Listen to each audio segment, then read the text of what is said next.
Kisah Nabi Ilyas alaihissalam telah dijelaskan di dalam Al-Quran bahwa Nabi Ilyas adalah nabi yang gigih dalam berdakwah. Nabi Ilyas adalah seorang nabi dan rasul yang diutus oleh Allah kepada kaum Bani Israel. Nabi Ilyas sempat diusir oleh kaumnya karena dianggap meresahkan dan mengganggu. Kaum Bani Israel tak mau menerima ajakan dan dakwah Nabi Ilyas untuk menyembah Allah Subhanahu wa Ta'ala. Sebaliknya, mereka malah menyembah dan memuja berhala yang bernama Baal.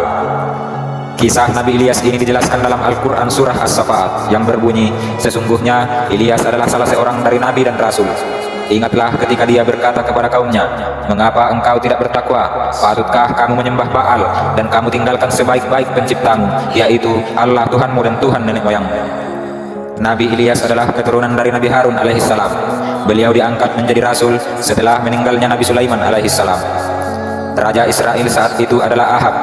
Telah kembali ke materialisme, seluruh kerajaan telah jatuh ke gelombang kejahatan dan korupsi. Orang-orang yang mencoba untuk mengajarkan keesaan Allah disiksa dan dibunuh. Ilyas telah berusaha keras untuk mengajarkan orang-orang dan memberitahu mereka tentang hukuman yang akan ditimpahkan oleh Allah Subhanahu wa Ta'ala. Dia juga menambahkan bahwa dewa-dewa palsu mereka tidak akan berdaya untuk menghentikannya. Orang-orang tidak mengindahkan peringatannya dan tidak mau mendengarkan dakwanya. Raja Ahab sanggup membunuh seseorang meskipun orang itu tidak mempunyai kesalahan apapun, dan dia berani mengambil tanah dan harta orang-orang yang dibunuhnya. Nabi Ilyas alaihissalam memarahi raja itu atas perilakunya dan memperingatkannya bahwa hukuman dari Allah akan datang jika dia tidak mengembalikan tanah yang dirampasnya. Ahab mengatakan kepada Ilyas bahwa dia harus menahan lidahnya, setidaknya dia menangkap dan menyiksanya karena membuat ancaman kepada raja.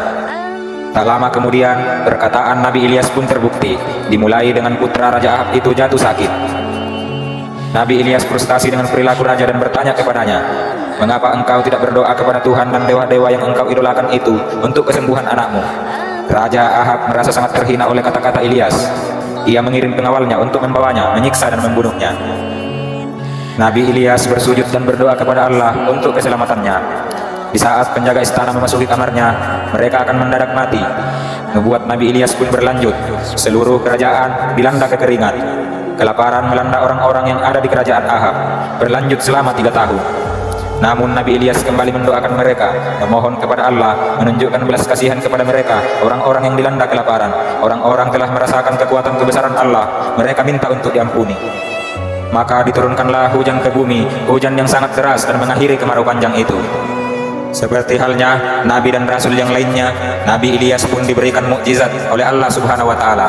Beberapa mukjizatnya adalah dapat membangkitkan orang yang sudah mati. Ketika terjadi musim kemarau yang sangat panjang, Nabi Ilyas bertemu dengan seorang wanita tua yang sedang membawa sedikit air dan gandum. Air dan gandum tersebut akan diberikan kepada anaknya yang sangat kelaparan. Kemudian Nabi Ilyas meminta kepada wanita tersebut untuk membawa air dan gandum kepadanya. Nabi Ilyas kemudian berkata bahwa air dan gandum tersebut akan selalu ada atas izin Allah. Akhirnya wanita tersebut menghampiri Nabi Ilyas dan membawa sedikit air dan gandum. Tak lama kemudian, ucapan Nabi Ilyas dibenarkan oleh Allah. Air dan gandum yang dibawa oleh wanita tua tersebut, meskipun sudah dimakan, akan kembali penuh.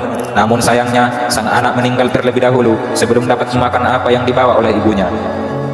Kejadian itu membuat wanita yang sudah tua tersebut sangat sedih, sehingga Nabi Ilyas berdoa kepada Allah agar menghidupkan kembali anak dari wanita tua itu.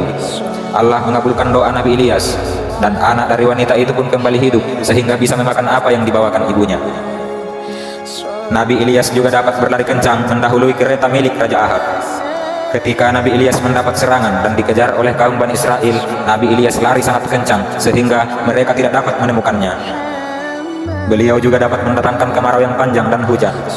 Nabi Ilyas memiliki mukjizat yang mampu mendatangkan kemarau panjang dan hujan atas izin Allah Subhanahu wa Ta'ala. Saat itu Nabi Ilyas diutus oleh Allah untuk mengajak kaum Bani Israel agar menyembah Allah dan bukan menyembah berhala. Saat itu Nabi Ilyas berdoa meminta didatangkan siksa bagi kaum Bani Israel karena membangkang, tidak mau menyembah Allah. Akhirnya Allah memberikan azab berupa kemarau yang sangat panjang. Setelah kemarau panjang itu, Allah pun mendatangkan hujan berkat doa Nabi Ilyas. Dan juga beliau mampu bertahan hidup dalam kemarau yang sangat panjang. Meskipun terjadi kemarau yang sangat panjang, Nabi Ilyas dapat bertahan hidup dengan pertolongan yang Allah berikan. Waktu itu ketika Nabi Ilyas bersembunyi di gua dari kejaran kaum Bani Israel, atas izin Allah ada seekor burung gagak yang membawakan makanan untuk Nabi Ilyas yang tengah bersembunyi di dalam gua. Beliau juga selalu diberikan keselamatan dan perlindungan oleh Allah Subhanahu wa Ta'ala. Di saat istri dari Raja Ahab mengetahui bahwa berhala yang disembahnya telah dihancurkan oleh Nabi Ilyas, istri Raja Ahab sangat marah dan bersumpah akan menangkap serta membunuh Nabi Ilyas. Istri Raja Ahab dan prajuritnya pun mencari keberadaan Nabi Ilyas. Saat itu Nabi Ilyas tengah bersembunyi di dalam sebuah gua, dan persembunyiannya telah diketahui oleh istri Raja Ahab. Ketika hendak melakukan aksinya untuk membunuh Nabi Ilyas, Allah mendatangkan azab berupa gempa bumi yang sangat dahsyat, sehingga membuat istri Raja Ahab dan prajuritnya tertimpa longsor dari gunung. Mukjizat lain yang Allah berikan kepadanya adalah beliau dapat menyembuhkan penyakit, meskipun itu penyakit yang sangat keras. Saat itu Nabi Ilyas sedang terbaring karena sakit yang diderita sejak lama. Atas izin Allah, melalui doa Nabi Ilyas, akhirnya Nabi Ilyas dapat sembuh dari penyakitnya. Nabi Ilyas juga diberikan beberapa keistimewaan oleh Allah Subhanahu wa Ta'ala, yaitu sabar, taat beribadah, dan suka menolong sesama. Nabi Ilyas diberikan keistimewaan berupa kesabaran yang sangat tinggi, terutama dalam menghadapi kaum Bani Israel yang selalu membangkang pada ajaran yang Nabi Ilyas sampaikan dan selalu menentang ajaran agama Allah. Dengan kesabaran yang kuat, akhirnya Nabi Ilyas dapat menjalankan dakwanya dengan lancar.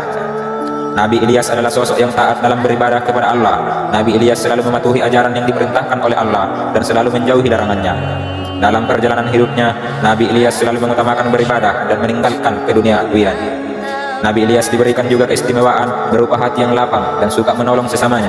Orang-orang yang telah menyakiti dan mencoba membunuhnya pun tetap ia tolong dengan penuh keikhlasan. Itulah beberapa keistimewaan yang dimiliki oleh Nabi Ilyas. Semoga kita semua bisa mempelajari kisah Nabi Ilyas ini dan bisa kita terapkan dalam kehidupan kita sehari-hari.